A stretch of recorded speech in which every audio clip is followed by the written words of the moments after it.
Hi, you're into SER, and you're listening to the final little sounds of Ghost Pop with Miss Museed. They're off his new album, Some Say I So, I Say... I got that wrong.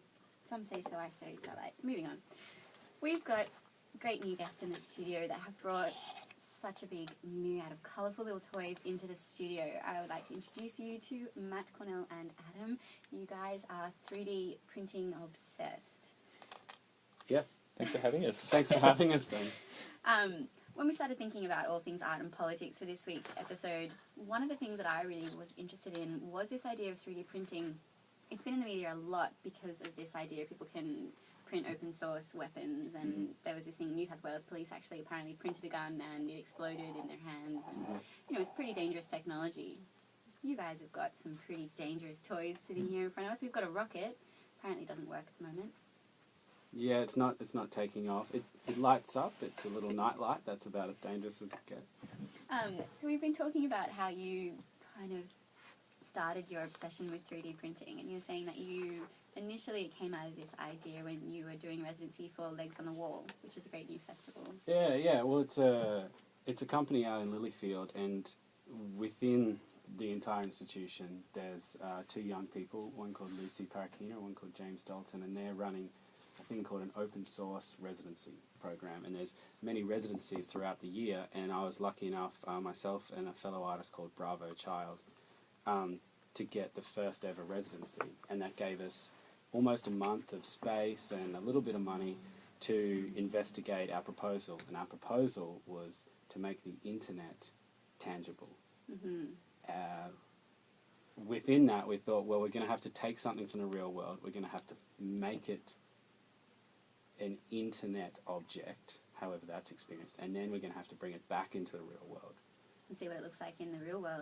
So that you can see how you interact with it through a screen or a mouse or whatever, but actually that's not the smell and the touch and the weight. We wanted to take something from the audience. And so the way some of the objects that you've brought in, I mean, a lot of them almost look like toys, but you've designed them.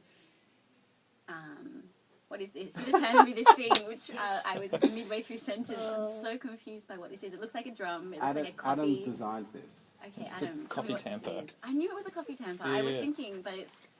My coffee machine at home is like, got an odd-sized coffee area receptacle thing, and so I just made a coffee tamper that was perfect for it. So you guys... Okay, so you guys are actually...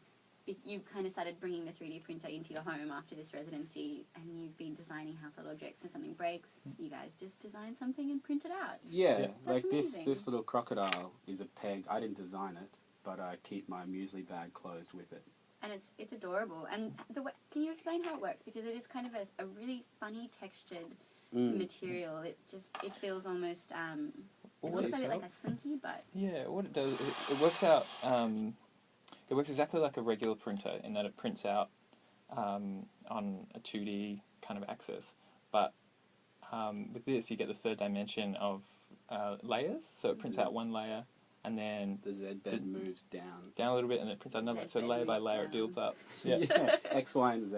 Yeah. Okay. And what's the material that it's actually using? Some form of plastic? Yeah, it's PLA, which is with these printers, there's ABS and there's PLA. Those are your options. ABS is the same stuff they make Lego from, but it lasts a long time, whereas PLA is made from plant-based materials, and if you leave it in boiling water for 24 hours, it'll dissolve.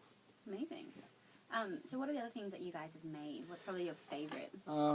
It's a headband that I made for my girlfriend, but I upscaled it a little too much. Did she get offended? Some little animals. It's really enormous.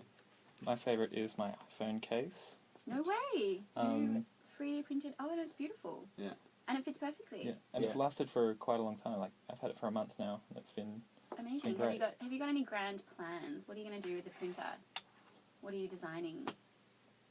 Well, I think next up we're going to start designing things with moving parts and like really get complex with it. I think it's still just a hobby, so no grand plans, but we want to push things a little bit further. And even like someone needed a bracket for something the other day, and I don't have a workshop. I don't have a welder or a lathe or anything like this, but what I could do is design with the curve that they needed for that particular point and then print it out for them, and it was strong enough to hold body weight. Really? Yeah. That's kind of amazing. Yeah. Okay, so 3D enthusiasts, obviously you guys are seeing the good side of 3D printing. It's part of your house now. You just can make knives and forks if knives and forks go missing. Can you make a bowl? Yep.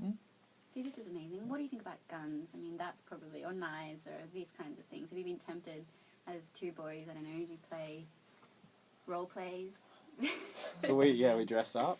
Yeah, we're cowboys and Indians, Yeah. things like that. No, I don't know. Like, we haven't really been attempted to make any guns or anything like that. No, But any 3D printer under the tens of thousands of dollars is not good in the first place for printing large objects. Okay. And then in the second place is not good for printing objects under instant strain. It's like the human body. You can take gradual, large amounts of weight, but any instant thing, crap. Really explode. Yeah. I think that's the big thing that the media has not reported on, is that Yeah. you need about $10,000 just to get the printer to be able to print a gun that will work.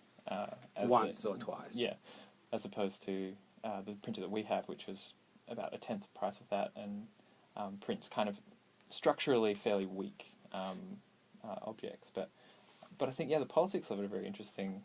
This is a Lego button. I printed myself a new button when my pants broke, but it's also Lego compatible.